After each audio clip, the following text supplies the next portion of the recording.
porque recentemente também saiu uma matéria sobre a falta de paciência dos empregadores com as novas gerações, né? Que muitos estão reportando que as novas gerações não conseguem não sabem se portar, não sabem conversar com as pessoas no ambiente de trabalho ou com os parceiros de negócio. E aí você vai ver tudo nos Estados Unidos, você vai ver a maioria nos Estados Unidos, né? Então essas gerações vão começar a aparecer aqui no mercado de trabalho, algumas já aparecem. O livro explica por quê.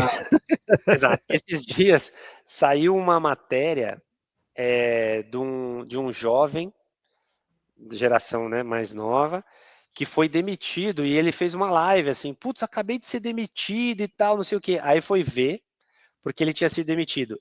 Ele ficou até mais tarde no trabalho, aí não tinha ninguém na empresa, aí ele abriu uma live no Instagram, parece, ou em algum lugar, e começou a andar pela empresa, sentou na mesa do chefe, fez gracinha, colocou os pés na mesa e não sei o quê.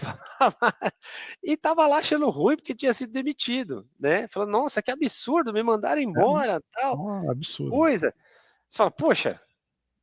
Mas entende? Também ninguém nunca falou para ele que isso não deveria ser feito. Ninguém nunca falou, né? Essa que é a questão. Pois é. Então, mas isso é interessante, hein? Isso é bem interessante, porque a diferença das gerações, né? Cada geração tem um conceito de o que é certo e o que é errado, né? Sim. Essas gerações mais jovens que tiveram muito acesso a influenciadores acham que mostrar a própria vida não é um problema, mostrar um ambiente onde eles estão inseridos não é um problema, e nós já achamos, né, nas gerações mais antigas. Eu acho que é um papel nosso também de tentar ajudá-los, né, a sim, claro, se encaixar melhor num grupo, né? Se a empresa não gosta desse tipo de exposição, eu acho que deveria ser comunicado também. Né? Exato. Assim, não demiti-lo de imediato, mas simplesmente dizer, olha, por que isso não é legal? Por isso. Uma segunda vez, aí sim, aquele abraço, né? Mas também depende do que foi dito, do que foi feito. Sim, claro. É uma situação problemática. Mas o que eu quero dizer, assim, eu tenho contato com bastante gente da geração mais jovens, né? Tem alguns que trabalham comigo, inclusive, e eu consigo perceber bastante a diferença de comunicação e na cultura, né? Eles têm... Outro dia eles estavam conversando, alguns dessas pessoas de geração mais nova, perto de mim, assim, eles estavam falando de microaposentadoria, que parece que agora é um assunto que eles conversam entre si, que eles... Como eles acham que talvez eles não consigam se aposentar formalmente, eles aproveitam o espaço em que eles mudam de um emprego para o outro para tirar como se fossem férias. E isso eles chamam de microaposentadoria. Então, tem uma série de novos conceitos que eles comentam entre si, mas que são, efetivamente, para eles fazem algum sentido. Eu acho que... sim.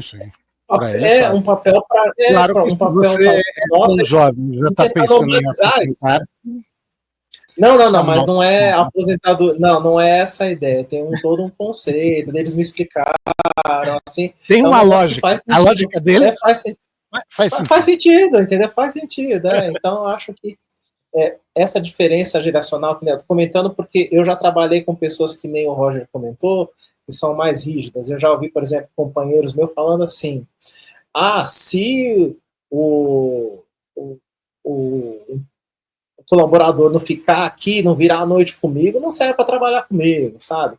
E eu estava até comentando com o Henrique em outras Ele tem que trabalhar sozinho. Mas era uma coisa que era muito cultuada na minha geração, sabe? De você suar a camisa e trabalhar muito, ser workaholic e tal.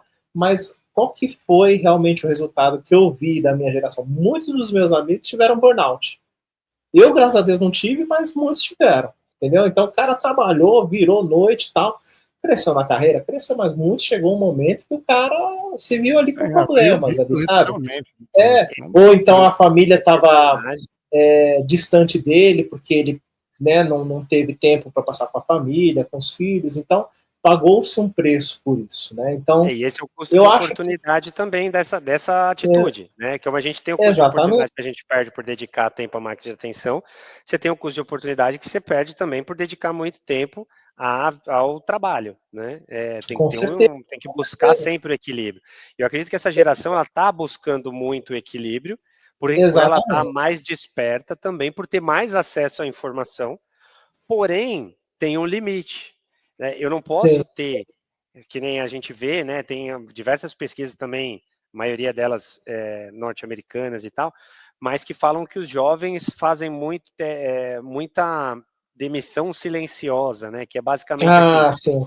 Quiet eu quitting. não estou eu não estou trabalhando, né? Eu estou fazendo o mínimo possível ali. Eu poderia até fazer um pouco mais, mas eu não faço porque, putz, estão me explorando, ou porque tem esse sentimento que também é muito alimentado muitas vezes, né, por certos conteúdos ou desenvolvedores de conteúdo, de que você está sempre sendo explorado, mas, poxa, é o que o Henrique uma vez trouxe, né, que a gente tem que buscar um propósito, né, tem que buscar um caminho ali onde a gente também busque autorrealização e aprendizado. Então, poxa, se eu estou fazendo... Enxergue de forma lúdica o que você faz, eu sempre digo isso. Se eu estou aprendendo, aproveite. se eu estou trabalhando...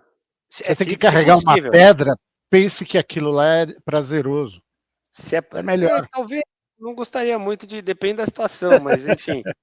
Não, mas é melhor você enxergar dessa forma do que realmente enxergar aquilo lá como algo ruim, porque, cara, se aquela é a sua profissão, meu amigo, me desculpe, tá? Você teria então que ter se preparado para fazer outras coisas.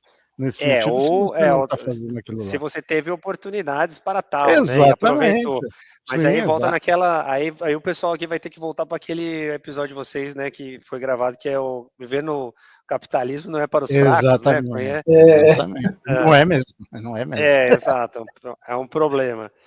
Mas é um problema, mas é a realidade, né? Porque, sinceramente, é melhor você enxergar disso pela sua saúde mental, física e mental, do que enxergar o que você faz de uma forma negativa. Eu, por exemplo, só para você ter uma ideia, eu não queria ter feito administração de empresas, eu queria ter feito outra coisa. Mas eu sabia o que era administração de empresas? Não. A partir do momento em que eu tive que fazer, porque não tinha outra coisa para fazer com o meu cacife, meu amigo, me desculpe, eu passei a gostar daquilo lá. Fiz força para gostar daquilo lá e eu adorei aquilo lá. Então eu acho que a gente pode abrir um pouco mão do que nós gostaríamos que fosse para aquilo que nós efetivamente temos, entende? Sim. E tá cada vez mais difícil, né? Porque você vê só coisas boas toda hora. Você fica ali estressado com o trabalho, qualquer coisa, você vai lá e abre um monte de coisa boa acontecendo com um monte de gente que tá ali, né? Que às vezes nem existe. Exatamente. Aquele conteúdo de consumo e o caramba, coisa que você queria ou poderia ter ou poderia ser e não é. Tá? E o caminho é longo e árduo, e às vezes você tem que aceitar fazer o que você está fazendo, mas, putz, olha lá, o cara faz um vídeo ali, putz, viraliza e ganha milhões, né? Aquela história. Gente, sim, um resumo que eu diria eu acredito que são N os problemas que essas novas gerações vão enfrentar. A gente, como humanidade, é muito recente, nunca tivemos mudanças tão rápidas na forma como a gente interage e vive, e essa mudança, que o autor chama de grande transição, eu acredito que ela amplificou diversos problemas, tem muitas soluções, mas eu acredito que amplificou diversos problemas, e sim, eu acredito que é um dos grandes ofensores para essa situação que a gente vive, né, de fragilidade das novas gerações frente a responsabilidades, frente à realidade nua e crua e dura da vida, né, que tende a ficar cada vez mais cruel com o passar do tempo, infelizmente. Gostou deste corte? Então assista o episódio completo e se inscreva em nosso canal. O link está na descrição. Minha terra tem palmeira onde canta sabiá.